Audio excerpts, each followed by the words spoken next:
देखो next question है, if d1 and d2 are both positive, constant है d1 d2, अगर दोनों पॉजिटिव हो जाए and origin lie in the acute angle between the plane, और ओरिजिन क्या, दोनों प्लेन, ये प्लेन और ये प्लेन का जो एक्यूट वाला रीजन है, मतलब सपोज कर लो ये आपका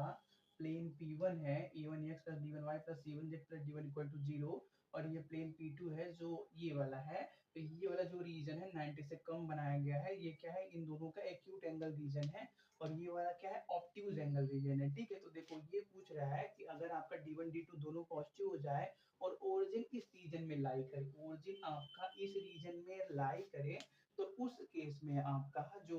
a1 a2 plus b1 b2 plus c1 c2 का वैल्यू क्या होना चाहिए। ठीक है, तो देखो हमने देखा था कि ओरिजिन हमेशा पॉजिटिव साइन वाला जो इक्वेशन होगा उसी को सॉल्व करके मिलेगा। ठीक है, और अगर हमारे पास a1 a2 plus b1 b2 plus c1 c2 का वैल्यू 0 से छोटा होता है, तो उस केस में ओरिजिन कहाँ मिलता है, ऑब्ट्यूज एंगल बाइसेक्टर वाले साइड में, मतलब इधर मिलेगा आपको। ठीक है, और अगर इसका वैल्यू 0 से बड़ा होता है,